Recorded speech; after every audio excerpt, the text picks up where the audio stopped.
one of the points of this podcast is to connect with different age groups, right? It's like one of the premises is for younger audiences and younger speakers to talk about more mature topics. So I want to focus today like specifically on age and like the relationships of expectations between the child and the parent, for example, or different age groups. But specifically, I want to start about ageism. So like the name suggests, it's like akin to like racism, sexism, as in it's a form of discrimination, right? Typically, it refers to elderly people and how they're discriminated against in society. Most commonly is in the workforce, right? Like in the workforce, more people are more likely to employ like younger people because they're seen as more healthy, more like a better investment, in which that's a form of discrimination necessarily, like by the definition of discrimination, to like have that that selectiveness. But the thing is, it's hard to say because part of it is justified. The reason why ageism is not as commonly talked about compared to like racism or sexism is because like it's not talked about in general. Yeah, and I feel like it's more social. Yeah, it's more social, and like part of it literally has things to do with like how the human body works. I mean, all of them do, obviously, but it's like it's not wrong that elderly people are technically like less athletic. Most of them, I'm saying. It's a generalization, but like, yeah. I think like it's fine to like a certain extent because like, what's it called? What's like age discrimination? Like you don't want to see like a 12-year-old drinking. Like that's really right. bad. Yeah, that's fair too. That's another example of it too. Yeah. Yeah, I think it's like the body's development is kind of what prevents people from just saying like it's completely unfair. Yeah. Like with racism, for example, like we've seen throughout the course of history, it's definitely historical. It was like something with the culture of supremacy and all those things, and like presumptuousness, all of those things like that, in which it's proven through history that like the changes in our skin color doesn't define who we are and like our differences, and like especially in like how beneficial or like how productive we are physically, or so to say, right? But I think age is a little like more bigger factor in that, because like bodies deteriorate and then like immune systems become slowed down over time. So it's more socially acceptable to be ageist just because it's seen as more realistic. But still, like I said, it's like hard to define. Yeah, I also think it's because there's a difference of like experience within like being like on Earth. And I mean like I think it's pretty valid, but the difference in like time periods between like the older generations and like the younger generations are like there's such like a big gap, especially because of technology. Yeah, definitely. And like the skill sets that people would have from being more experienced or being from those earlier time periods is like very drastically different from how it is now. Like if you gave me a map, I would not be able to like figure out. I think it's fair, but it is worth talking about, right? Like there's a lot of presumption, or there's a lot of presumptions that people had about when it was very prevalent in the past, like racism, sexism. Not to say it's not prevalent now, but like when it was truly like the rights movements aren't as developed as they are now, there's a lot of presumptions, I want to mention like a couple of the other presumptions about like the elderly. I keep on connecting it to the elderly, but it's like the term itself most refers commonly to the elderly. So I'll talk about that first and then extending. But like there's the idea of like it's not bad, or like ageism isn't bad because like elderly people need the help. Yeah. It's like, sure, but that's still presumptuous, Do you think there's more credibility within like living without technology or like living with technology, like experiences of the older generation or the younger generation? Because like my parents are like, oh yeah, I had to walk like 3 miles to school every day. And like you wouldn't be able to like do a day in my shoes when I was your age and like stuff like that. I think like it's difficult to say just because like the time periods are so drastically different. Like I feel like my perception of when they were living is so bad. Yeah. Like I just imagine dinosaurs. No, that's so rude. Never mind. Yeah, but like they don't have computers as fast as us. Yeah. Or maybe like they won't have access to it in their own households and everything, unless they're like a rich. Oh well. But like I don't know. I want to ask though, to go back to, I'll go back to the technology topic, but I want to ask, like, what is your thoughts on, like, do old people need the help in general or whatever? Is it okay to think of it as like that type of like benevolence? I think it really just depends on the person, because like I'm thinking about my grandparents. One of them is like really independent and like they don't want to be like coddled or babied. So they live in like what's it called? A senior apartment home. And it's not like a senior home, but they get to like live on their own. Whereas like my other grandparents are like, they need a little bit of assistance, but they have like peers and not like a caretaker. Yeah. So I think it just like really depends on like the person, because if like you really are out of it and you're just like not there mentally, I feel like that's where ageism is. Yeah, that benevolence makes sense. Yeah. I think also like there, you see on like Instagram sometimes that like there's some grandpas who are like super strong or like remain athletic their whole life. Yeah, it's like everybody's just so different. Yeah, so it's interesting to think about it. I think actually I'll ask if you agree. Like I think a big part of ageism is kind of culture too. Yeah, like typically for like some cultures, they really have a big emphasis on like caring for the elderly, like or respecting definitely elderly. Definitely respect. Like Korean, for example, they have like they have different forms of words that you speak to elderly people, like the somida and or endins. Yeah, and the formalities of yeah, formality is a big thing. I think a lot of it is cultural too. Would you agree? Yeah, I mean, like learning the French language, there's like a lot of formality compared to like American or English. Yeah, especially American English, like no respect at all. No, and there's so many like variations of the language too. It's so weird. Oh yeah.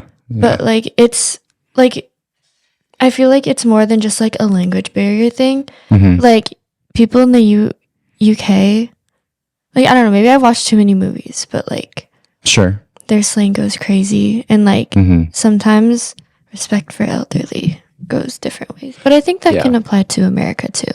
Yeah, it's like for like the etymology, like the language, it's rooted in the culture of the societies that made it. So it's like if say like the Anglicans or the English people who like invented that language, if they didn't have as big of an emphasis on like cultural or like protecting their family or the elderly type of emphasis compared to like Asian languages, for example, then it would reflect in their language. Yeah. But still, realistically, like I think in general, it's not wrong to say old people need the help. I feel like it's always difficult to just be like, no, don't help them. Yeah. You know? It's hard to make a great argument against doing that. But like, I think just everybody is different. There's even like within families in a culture is like, there's so many differences. Yeah. I also think it's like, a personal preference, because like there are some things that my grandparents want me to do to like not make them feel old. Like, you know how like usually you're supposed to call like your grandmas like Lolo and Lola, grandma, grandpas. And then my grandma didn't want me to do that. So she made me call her mama to make her feel young for like my entire childhood. Yeah. I think that's fair too. Like it's just everybody's different. And I think it's still respectful if it's like properly, said, like articulated well. Yeah. So I think it's fair. To go back to the technology thing that you were talking about, like the differences in the time period, I feel like having like the skills that were invaluable in the past are definitely not useful anymore as much in general. I mean, like I feel like it was like ooh, oh my god, I'm gonna get scholarly right now. Like the Articles of Confederation. And then like the Constitution, like I feel like it was a good foundation, but there was still like a lot of problems within like trying to navigate throughout the world without technology. And I mean, like it's still very helpful like right now, but I also feel like the ageism thing, like our doctors and like lawyers and other people like won't be as credible as the ones who lived without technology, because of like AI. Yeah, like I see a lot of like TikToks and like stuff talking about how in the next 3 to 4 years, like most of our doctors and nurses will like have relied on ChatGPT and like won't know as much. So like I'm gonna be scared going to the doctor. Yeah. It's definitely scary, and like it's a generalization, obviously, but like there is kind of root in it. There's definitely a big difference between relying on ChatGPT versus like opening a textbook. Yeah. And like, but then again, it's like things were a lot easier back then because there was nothing else to like build off of.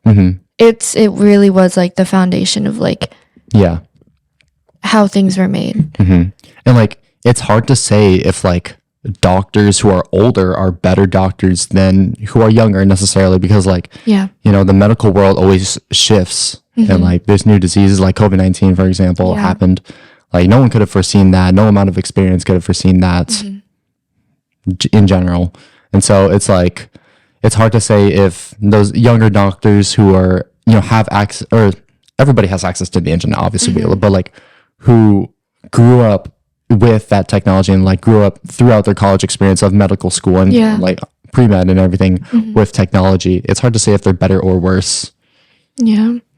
But like I don't think this would be a concern until like I saw people admitting it online. That's another thing. Like people are too, like people of our generation are too comfortable putting things online sometimes. And like there's no like censorship. But then again, it's like I feel like back then there was too much censorship. Which is why like older generations don't usually like the internet right now. I think it's interesting too, because like prior to the internet, or like at least social media with how common it is now, it's like if you want to like put yourself out there, like have an opinion, like you kind of have to say it. You know? And then that like confrontation of like being face to face and not being able to hide behind a screen, like like I said, everything is generalizations that we're saying in here. But I could see that making like older audiences being like, whoa, don't run your mouth too much, or like and they're like be more confrontational, be more comfortable with confrontation in general. I feel like there's a big separation between like each of the generations, because okay, sometimes I end up on like millennial TikTok. There are like some people from like my parents' generation, or like my parents tell me all the time like, you guys, or like this generation is like a snowflake, or like a straw, something like that. And it was like, you guys are sensitive and you don't know when to like take a joke, and like you guys don't know like what hard work is. But I feel like it's a lot easier saying that from like this perspective, or from their own perspective, when they haven't lived through like what's it called, through having like social media and like what's it called, just like technology in general. I mean, I would agree. Like those older audiences, if they haven't been involved with the social media scene as much as we are now, it's like it's hard for them to empathize with the like cyberbullying too. There's always the generalization, like just put the phone down. It's like okay, but still like it affects you no matter what. And I think that's a good point for the ageism topic in the first place. Like there's a lot of expectations and like the way like older generations view younger generations, especially now with technology, like the shift between at least our parents and our grandparents, especially between us, is like enormous now. So I think the expectations and the way people perceive our generation now from older generations is like way different than how it was throughout the course of history, which is also a form of ageism. So. No, like sometimes I forget that my grandparents were like, I think they were, they're like 70s, 80s right now.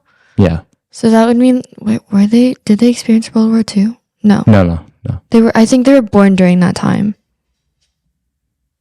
Oh my God. A little, well, if they're 70, a little younger. Like 10 years younger. But they would have seen like the Afghanistan War, Vietnam War. Rough. I want to talk more about like the expectations that older generations have on children. And I remember you brought up like the entertainment industry and like whatever that would look like for child actors, especially of like comparison, especially. So what would you say about that? I think, okay, that was just like in a really, what's it called, big or like glamorized example of like the expectation of like children. And I think we both know that the entertainment industry is like really I wouldn't say it's like not safe for children, but it's also like it's not an ideal environment for children because a lot of like they get like exploited a lot and like not taken care of as much. Right. So I think that seeing like stars or like rise from the ages of like little as little as like maybe 6 or like, yeah, I know a few stars who like started at like 10, which is like not that bad, but it's also like I feel like I forgot what I feel like. Like I was thinking about Olivia Rodrigo, like she's been in the industry since she was like 10 and she grew up into it and she's struggled so hard with like identity and like finding who she really is, and she makes it very apparent within her songs about how the expectations of like other people of her has like really affected the way that she views herself. Oh my god, I'm in like one of her songs she was like basically saying people expect so much more of me when like what if I thought that that was my best, and like expectations for like a lot of people especially now are like constantly rising, especially with like kids being like 14 and like graduating law school or like like that that is crazy. Oh my god, I almost swore, but like that's actually like insane. Or like I know like a few people who like graduated high school early and like they're going to college right now. I think one of my coworkers, she's like a junior in college and like our age. Yeah. So there's I feel like with the implementation of like technology and like the growth of like what's it called? Opportunity and like advantages that the new world can give us kind of like what's it called? Makes the expectations of like younger kids like higher. And like I feel like this applies to a lot of like athletes as well. Like a lot of the what's it called? Older generations athletes like Kobe Bryant and everyone else, like they dedicated themselves to like their sport and everything, but like they had no technology. So I feel like it became like a pastime, passion, and like kind of like not what's it called? There were no other distractions. And right now my little brother is an athlete, so seeing like my parents, they're like, I don't want you like on technology all the time, which is like it's fine, but it's also like I feel like there's a double standard. Whereas like I feel like everyone has a little bit of like an addiction to their phones. So like there's just like the expectations are like kind of skewed, and like I feel like there is kind of hypocrisy within the expectations that parents have of like their children right now. I mean, I definitely agree that like the more opportunities you have, like expectations will grow along with it. Like it's the idea. I mean, this is like a bigger example, but like my parents have like migrated from the Philippines to America before I was born. And so the logic is like they came from like poor families and then they went to like a better place, which is here now. And, you know, they expect me to like rise up to that expectations, like, which in my mind is like, it's fair too. And it's not like they're oppressing me about it or anything, but like they're not wrong, or anybody else or any other family who might think like that, they're not necessarily wrong. It's like, if you do have those opportunities, like it is reasonable to say that like the expectations should rise along with it. It's just like when it gets to the point where it's like deteriorating. And the pressures of that. The pressures is like what's making it deteriorating for the child is when it becomes more difficult. Like the expectations rise past what is like realistic, you know? And like that's what's becoming like so common too. Because, you know, like you said, like people are graduating early and then the colleges are harder than ever to get into. Like job is harder than ever to get one, right? So. And I feel like that's another thing. Like I know my parents, they want me to get into like the STEM fields, women in STEM, but I think it's also like I think the older generations think it's much more like black and white than it actually is. Like my parents are like, once you work in that industry, you're going to be like set for life. You're not going to be able to like worry about like any money problems. But like on TikTok or Reddit, you will literally see like, I can't find a job anywhere. Yeah. And it's like, I hate being in this industry. Like, getting this degree makes me want to cry, or like people aren't able to use their degrees or anything like that. Right. And it's like, my parents, they usually say like, everything gets handed to you on like a silver platter. But it's also like, I don't think that's how it works. Exactly. Like everything is given to us on a silver platter, but we have to eat like a mountain of gold. Yeah. So it's like, it doesn't really help. Yeah. That was a fire bar. My heart goes out to you. Clipped. But yeah, like I would clip that. Yeah, like expectations are bigger than ever, and like we were saying, like when the pressure itself is what's holding the person or like the child back in this example, then like it's not helpful for anybody. Yeah. And that's what a lot of older generations, like we were talking about, like miss, or that ageism exists from older generations towards us kids, is like, if like why is it so hard to make a living? It's like everything is changing all the time too. Like it's not just like it has changed, like it is always changing. Yeah. So it's just like, and like right now I feel like I saw this one video where like someone was comparing, like it was like a really experienced and like of age person, like I think they were in like their 70s or 80s. They were like, yeah, I've had my house for like a while, and like you would see the price range of their house, like it was less than like 100,000. And like right now I feel like the houses are around 1 million, 2 million. Yeah, like there's no way that I'm buying a house like anytime soon. Exactly. And it's like, but you get handed it on a silver platter. It's like, I can't eat a platter. Yeah. Yeah. Or like when there's nothing there. I don't know where I was going with that. Not gonna lie. Anyways, to get back into ageism in the reverse direction, like it's not to say that parents are supposed to be perfect. Like it's not realistic to say that they can always be in touch with like current times, like how kids are, and kids aren't expected to, or like it's not realistic for kids to understand their parents' world as much, you know, because it's different. Like the situations are different from when you grow up. And then, you know, like growing up in that time period, it really solidifies your thoughts on the world from that perspective, because it's such a critical time that things are changing. And, you know, that's when you develop those like opinions and those ideas and philosophies and everything. Yeah. So realistically, it's like, for the other perspective, like it's hard to just be like, why can't my mom and dad just like get off my back or whatever? Yeah. Right.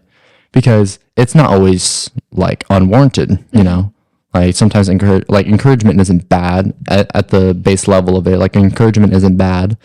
It's just, it's hard for them to sense when it's insensitive. Yeah. And I feel like, because there was no like real like guideline about how to like raise a child or like whatever like that, they go off of like what they were taught. And I mean that's fine, but I also think like that's also not an excuse to like not be moving with the what's it called, with the times. Yeah, because like if your world is changing, I feel like you would have to like adjust. And I mean like any adult should know that. Right. And then for that topic is like you give your child the same environment that you grow up in, or what you're familiar with in general. Like that's how things like generational trauma comes in, and like changes in culture is harder to implement because you're just doing the same thing. Like I said, like everything's generalizations that we're talking about, but like the point stands, like it exists, you know?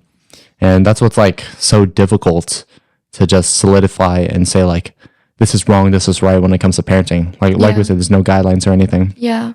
But I do feel like there is like, what's it called?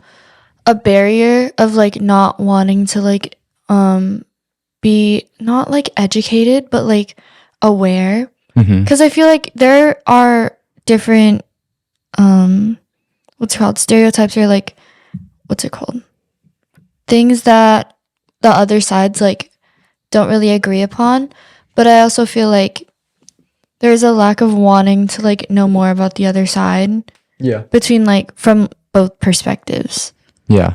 I mean, it's just like everybody thinks that their side is the best or their side is correct. Yeah. So like I love our generation, but sometimes they're like we can be too sensitive with some things or like too woke. Cause sometimes like I'll open my mouth and like I have like really dark humor. So I'll like some of the stuff that I say is like controversial sometimes and like I have to watch what I say around certain people. And that kind of keeps me from being like me. You know what I mean? Yeah. To go back to the parent things specifically, like that's a good point. And I wanted to say like for children though, it's like your father or your mother is supposed to be like the role models, like the people who could like who have the answers, you know?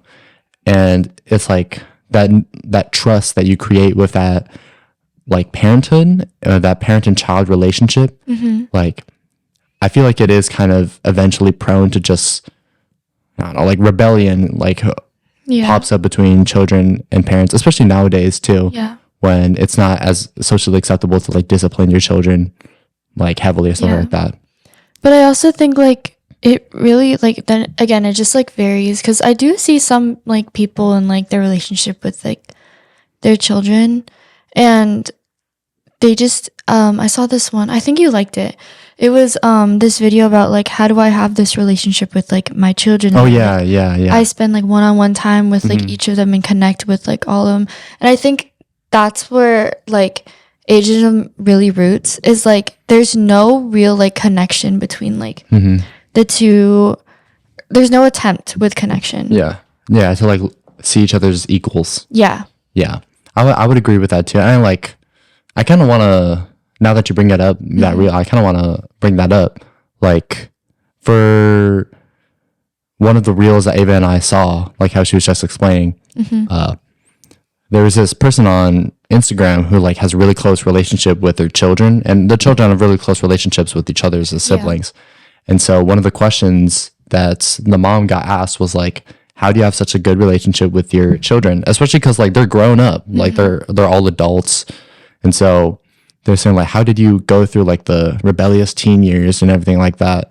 And she said in her video that like the best way is to have like one-on-one time with each of their children, make them feel special, make them feel like they're valued as a person and not just as one of the siblings or any generalization, you know? Yeah. I think that is a healthy way to like develop that for sure. I feel like our generation is like very mental health and like emotionally like focused. Yeah. And I feel like that's what a lot of older generations kind of lack because that's what they were taught. Like, oh no, you're not supposed like to hide your emotions. Yeah. Especially in guys. Yeah. Yeah. But I feel like that's what I really do enjoy about like living in like the younger generations because like I don't have to like hide that like I'm feeling like sad or like something's bothering me.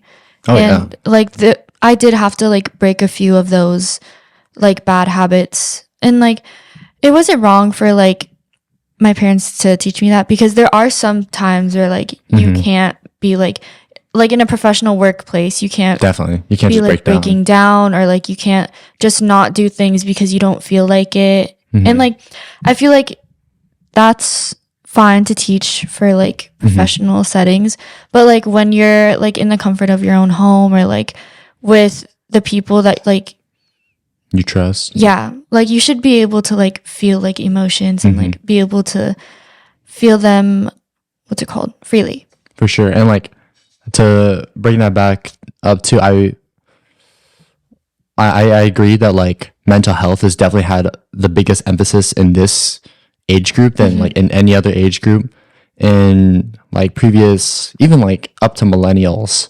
Like it's mostly in like Gen Z where mental health became like really big emphasis on everything. But like Gen X, boomers, millennials and everything stuff like that is like mental health is such a much smaller emphasis that because of that it's harder for parents to like connect with their Gen Z child. And even then, like people, like you hear the thing too, is like my parents would never apologize or something like that, right? But like everybody makes mistakes, but it's not easy to just say I'm sorry, especially to someone that you raised, you know. Yeah. To admit that you've been wrong for so long is difficult. It's one of the surmountable challenges. But like at the same time, or were you gonna say something? Yeah. At the same time, there's the idea that like the parents are still living their first life too, you know, and like there's no guidebook about it. So once you get older, at least it was for me. Once you get older, you realize that like, you know, they're not perfect, and then you give them the grace, and you kind of understand the position as you get older. Raising a child is fucking hard. Oh yeah. Starting from like square one, I can't even like imagine doing that right now. Exactly. And I think about it, or me personally, I think about it pretty often too. Like, how the hell do you like be a father? Yeah. Like, Jesus Christ. A father? Sorry.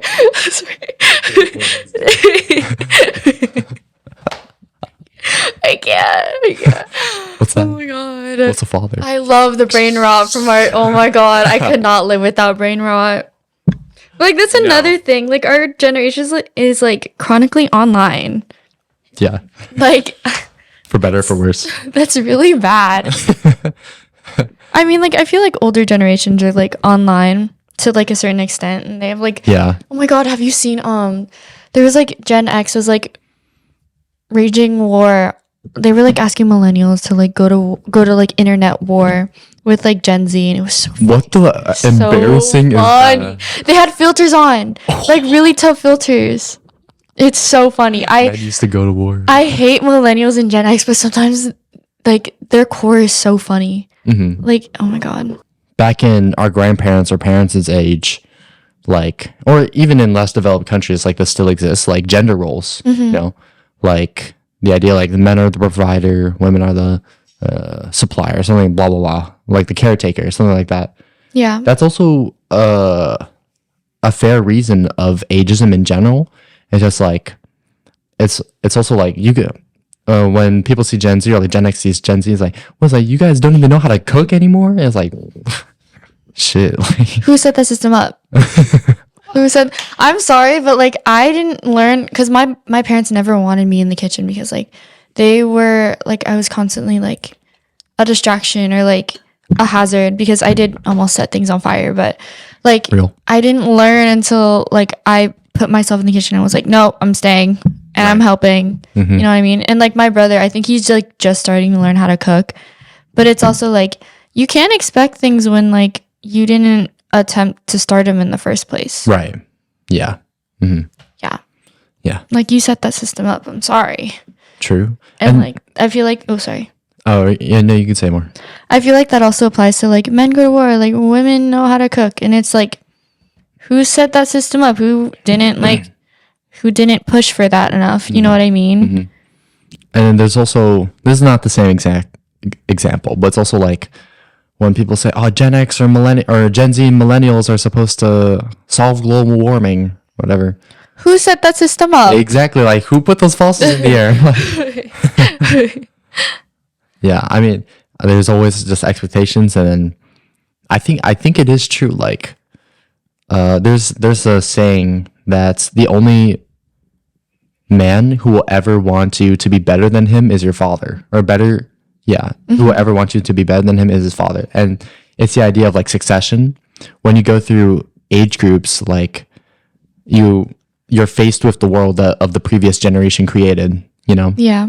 In general. I think like another thing that's like really bad between, or like what's it called? The imbalance between the two like younger and older generations, like everyone's just fucking, oh my God. Sorry. Everyone's just like running their mouths. Yeah. Like there's just like a lot of talk where like, what's it called? Gen Z can't do this, this, and this. Like you're so naive and and then like same thing on the other side. It's like I do find myself like running my mouth, but it's also like I don't think I'd be able to like do what they were doing. Like like I said, I can't read a fucking map. Oh my God. I'm sorry. I can't read a map, and like I don't think my parents would be able to like go through technology the way I could. So like there's just like a lot of talking and like animosity. Yeah. And like what people don't understand, like young and old, is like we kind of need each other. Yeah. Like we need their experience, and then we need our fresh ideas and everything. Yeah. Yeah. So it's like, well, at the end of the day, we can't just create a community of one people. Yeah. So I wanted to talk about Gen Alpha. Oh my God, no. I want to talk about how like Gen X, like us, are gonna be the older generations soon. Don't say that. You know? In like 10 years, we're gonna be the millennials that millennials are right now. I want to ask, like, how do you feel about being the next generation soon? It's so weird. Low key, I feel like I'd be a great example. Like, I'm not too crazy, but I'm also like I'm like Not boring. yeah. I'm like not too crazy, not too boring, and like I can switch it on and off for like professionalism and like being like a good example. Those are definitely important qualities. Yeah. Like setting an example is something that I've thought about a lot, especially now that we're seniors. Like I work with younger people very often because I'm in a lot of visual and performing arts classes. So I'm involved with like teaching these kids like how to dance or how to do tech stuff or music or anything like that. And so I think like setting a big example is something like you have to get used to. Yeah. But it is very important. Just saying like, you know, you can't just be the bratty one all the time. Like you're the closest to an adult at this point. It's kind of like I love being like the oldest because like a lot of people like look up to me. Oh yeah. Or like I know a lot of like my sophomore babies will like ask me for advice, and like I love it.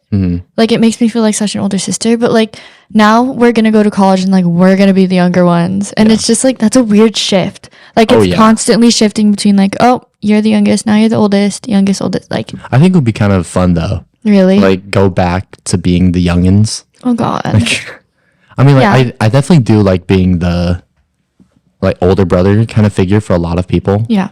I think it's definitely fun. It's very humbling too. Like teaches you not to hog the attention all the time. Yeah. All those. Or like when to lock in. I feel like when I was like younger, I always used me being like the youngest as like an excuse to like do whatever I wanted. Same. Yeah, definitely. Yeah. But like now that we have to be the role models for a lot of people, it's just like, yeah. Okay. No, I love responsibility. Yeah. I love it. I mean, that's one of the biggest messages about age in general is like responsibility, right? So, people who are older than us, you know, who might have ageism towards us, it's just like, oh, you guys don't take responsibility for your actions because you're behind the screen or whatever, blah, blah, blah. And then younger generations create the argument of like, older people don't take responsibility for raising people wrong, and like they create generational trauma. Like you made the world that we're in now. I feel like Gen Z is like online, but like problems is like online, and then what is it? Everyone else older is just like what's it called? Like in person. Like they won't square up. Not like square up, like fight, but like if you were to like confront them like in person, they probably wouldn't like own up to it. Yeah. Yeah. In general. Yeah. And that's what's interesting. And like thinking about what place that we're going to have when we have to talk to Generation Alpha or Beta, or like even like when we have kids down the line, if we do, you know, like how are we going to like raise them? You know, like how much better can we do or anything, you know? Our kids are probably going to be like Gen Beta. Yeah, I think so. Yeah, but that'll be like, ooh, that will be so weird because we're the first generation to be raised on the internet. Oh God. So it's like once we have so much consumption of like the brain rot and the like how do you raise your kids, all those things, then it's hard to say like how we're gonna raise our children. So many rights and wrongs. I know definitely I'm not gonna let my kids have iPads. Like you're not going to be an iPad kid. I'm giving you like a bunch of books, and like hopefully it'll get me into reading and shit like that. I'm going to do Operation LeBron for sure. Yes. Yes. Operation Mozart, Operation LeBron, all of that. I think that someone said this online, but a lot of people like they give their kids iPads, but like they don't know what to do when the kid isn't occupied, or like how to parent the kid when there isn't like a device in front of them. And it's just that, like, you can't expect like a child to be like completely like this is like with like raising kids, like you can't expect a child to be like to know how to act or like how to like monitor them. Yeah, work without like a device if you don't like encourage without device behavior In the first place. Yeah. I definitely agree. Like, it's not to say like iPads are all bad anyways. Like, it's definitely useful. But I think there's an extent. Yeah. And it's just like parenting is like super tiring. So it's like the iPad is a good way to like get some rest and easy way out, especially if you have like multiple kids too. But it's too easy of a way out. To a point, it gets deteriorating. Yeah. I feel like that's another thing where like our generation might like kind of hurt themselves with, because we grew up with like phones that I know a lot of people grew up with phones since like middle school. Yeah. And like I feel like a lot of people would still like allow that even earlier, because like I do see it online, like kids like throwing tantrums over not being able to like have an iPad or like not being able to like have a phone. And then are you gonna say more? No. Yeah, like to a point, it gets to like comparison. It's like, oh, my friend Tommy has a phone. Yes, like, yes, I used that. That was really bad. I used that. That is bad. It's like, it's hard to say, because all the kids just want what everybody else has too. It's like you can't just say like, oh, that's not good. Yeah, that's just like a general public thing. Yeah. And I feel like, what's it called? Like, this isn't like just ageism, but I feel like everyone is like been a victim to like overconsumption on like literally everything, like media or like just like buying things. I know like I buy things whenever I don't need them. And like, thank God I have my parents because they're like, you don't need that, or like that's not like a need. Definitely. That's like a want. I'd probably be like 20 million pounds fatter. Yes. Yeah. Oh my God. But yeah, I feel like there is like a big difference between the two generations. Yeah. And like, to end on kind of like a higher note, because I think we're going to finish it, but it's like, I want to say like going about teaching the next generation, like how we were saying, like being role models. I think it is very fun in general. Yeah. Like, not to say like parenting is even like the same or whatever, but like I think a big part of it will be a lot of like remembering the good moments before they're gone, and a lot of like special moments, and like even just like teaching your child to do things like this is how you walk, this is how you crawl, stuff like that. Yeah, I'm excited. Yeah, I think it would be really fun. But in looking in prospectiveness, but like I think in the moment it would just be like really difficult. I think like growing up with the parents that we had and like all the expectations we had, like I know what to do and what not to do, and like I kind of picked apart at like what I was taught, and like I'm gonna teach my kids like don't do this, and like obviously discipline them, because if I don't do it, no one else is gonna do it, right? But like also be like open to like sharing feelings and like technology, embracing technology use or whatever. Yeah, I definitely too. And then like encouraging different types of activities, like always allow them to be open to what they want to do. Yeah, those are big too. You know, if they want to do athletics, music, anything, that's the role parents have to fulfill. So. Yeah. All right, you ready to wrap this episode up? Yes. Awesome. You want to do an outro or a goodbye? You do it. Okay. Thank you, everybody, for watching The Talking Stage. Thank you to Ava, my new anchor, for showing up. Like I said, we're going to be trying to get episodes and different type of content out more common, especially now because all the hard stuff is coming. Yeah, summer, school's ending. So thank you all for watching, and we'll see you in the next one. Goodbye.